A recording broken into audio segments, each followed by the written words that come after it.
قسطنطنیہ ایک بہت قدیم شہر ہے۔ سن 330 عیسوی میں قسطنطین نامی ایک بادشاہ نے اس شہر کو اپنا دارالحکومت بنایا۔ 330 عیسوی یعنی کہ نبی صلی اللہ علیہ وآلہ وسلم کی آمد سے بھی پہلے، اور اسی بادشاہ کے نام پر شہر کا نام قسطنطنیہ پڑا۔ نبی کریم صلی اللہ علیہ وآلہ وسلم نے اس شہر کی فتح کے لیے خاص دعا ارشاد فرمائی۔ آپ صلی اللہ علیہ وآلہ وسلم نے ارشاد فرمایا کہ ایک دن آئے گا کہ تم قسطنطنیہ کو ضرور فتح کرو گے، اور اس فتح کرنے والے لشکر کا جو امیر ہوگا کتنا اچھا وہ امیر ہوگا، اور اس لشکر کے مجاہد کتنے اچھے مجاہد ہوں گے۔ دوستو، ترکی کا خوبصورت ترین اور تاریخی شہر استنبول کی تاریخی حیثیت کے بارے میں آپ جان پائیں گے آج کی اس ویڈیو میں۔ رحیم ایکسپریس کی ویڈیوز میں آپ سب کا ویلکم۔ دوستو، استنبول جسے ماضی میں بازنطین اور قسطنطنیہ بھی کہا جاتا تھا، ترکی کا سب سے زیادہ آبادی والا شہر بن چکا ہے اور ملک کا معاشی، ثقافتی اور تاریخی مرکز کہلایا جاتا ہے۔ استنبول دنیا کے بڑے شہروں میں سے ایک ہے۔ یہ شہر دنیا کا 5واں بڑا شہر ہے۔ اس شہر کا کل رقبہ 2576 مربع کلومیٹر ہے۔ استنبول بازفورس بندرگاہ کے جنوبی علاقے کے دونوں اطراف موجود ہے۔ دوستو، استنبول دنیا کا وہ واحد شہر ہے جو 2 براعظموں میں موجود ہے۔ اس شہر کا 70% علاقہ یورپ میں جبکہ 30% علاقہ ایشیا میں موجود ہے۔ استنبول دنیا کا وہ واحد شہر ہے جو 3 سلطنتوں کا دارالحکومت رہا۔ اس شہر کو جس نے بھی فتح کیا، اس نے اسی شہر کو اپنی حکومت کا دارالحکومت بنانے کا فیصلہ کیا، جن میں 330 عیسوی سے 395 عیسوی تک رومی سلطنت، 395 عیسوی سے 1453 عیسوی تک بازنطینی سلطنت اور 1453 عیسوی سے 1923 تک سلطنت عثمانیہ شامل ہیں۔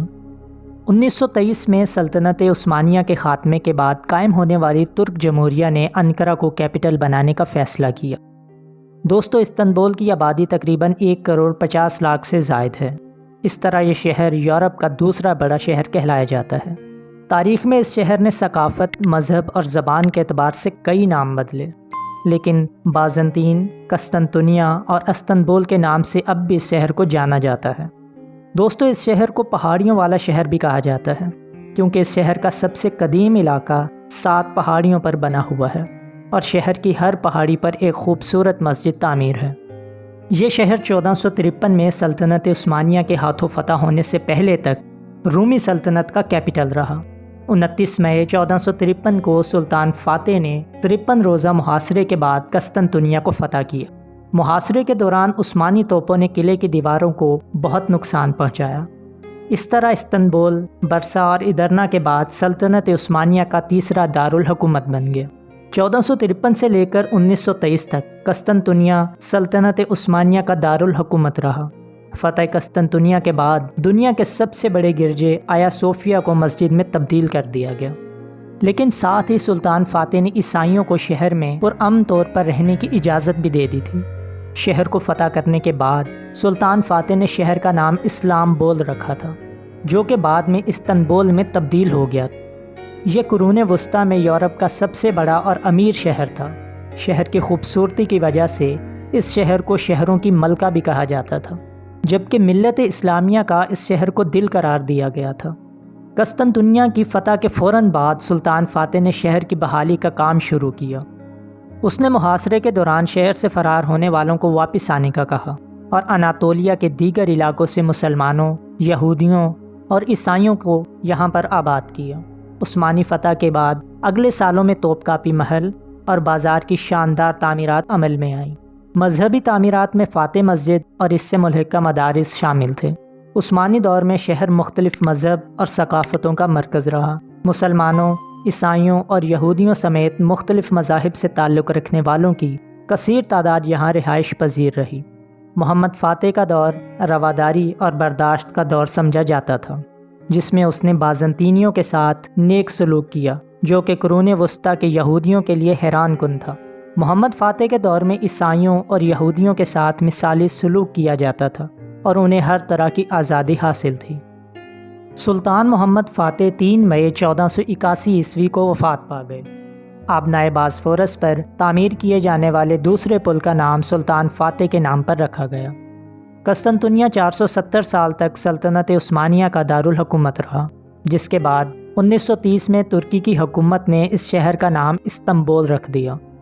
دوستو، استنبول ایک ایسی تاریخ ہے جس میں سبب بھی ہے اور شاہ سواروں کی شاہزوریاں بھی۔ استنبول صرف ایک شہر ہی نہیں بلکہ مسلمانوں کے دبدبے کی وہ عظیم علامت ہے جو انہیں دشمنان اسلام کے سامنے سینہ تان کر کھڑا ہونے کا حوصلہ دیتا ہے۔ حضرت ابو ایوب انصاری کے نام سے مشہور مسجد بھی یہاں موجود ہے۔ اس مسجد کو 1458 میں محمد فاتح کے حکم پر تعمیر کیا گیا تھا۔ اسی مقام پر حضرت ابو ایوب انصاری 670 میں محاصرہ قسطنطنیہ کے دوران شہید ہو گئے تھے۔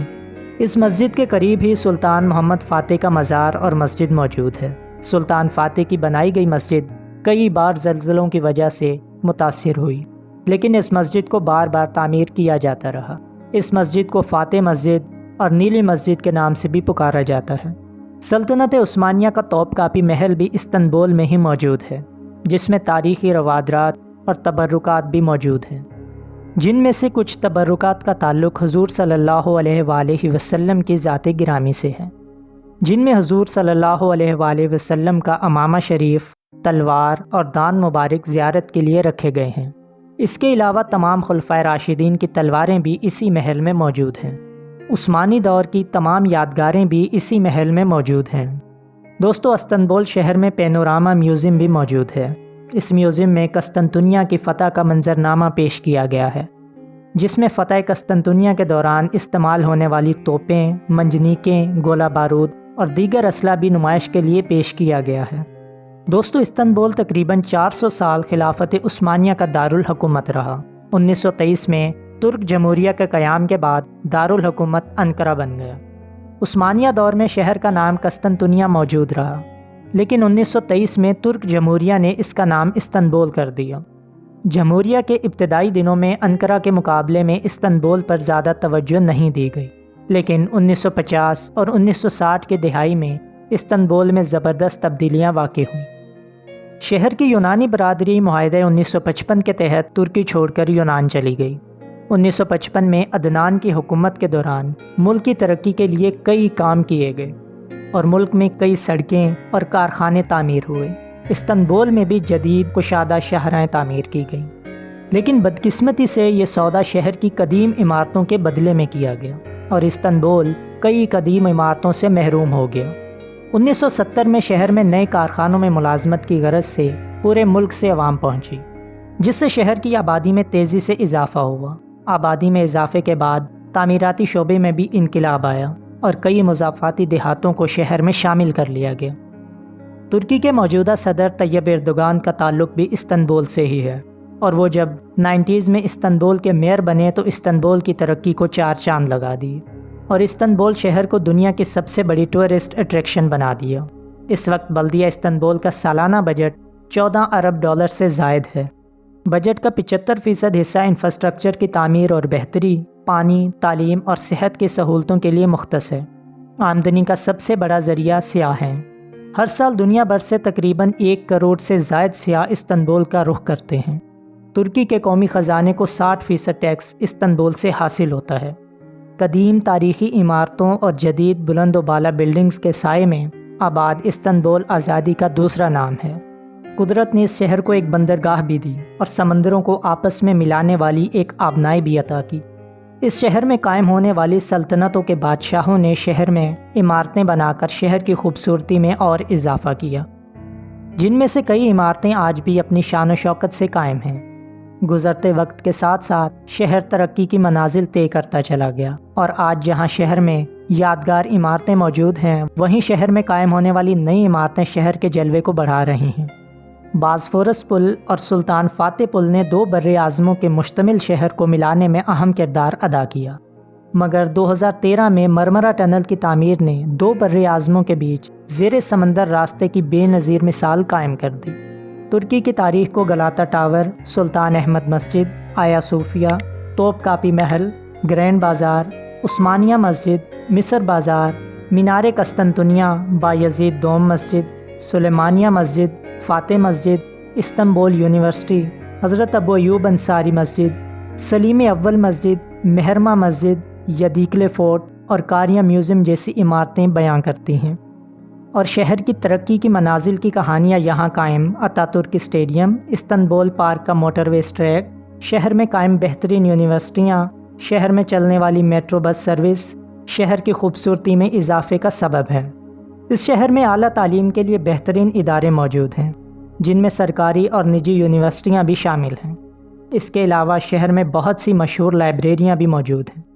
استنبول ہمیشہ سے ہی اپنے بہترین محل وقوع، زمینی اور بحری راستوں کی وجہ سے ترکی کی اقتصاد کا مرکز رہا ہے۔ اس شہر میں سیاحوں کے لیے بہترین ہوٹلز بھی موجود ہیں۔ استنبول جہاں ترقی یافتہ قوموں کے ہم پلہ ہو رہا ہے، وہیں وہ اپنی تاریخ کو محفوظ کر رہا ہے۔ اس شہر کو دیکھنے کے بعد مسلمانوں کا عظیم ماضی یاد آ جاتا ہے۔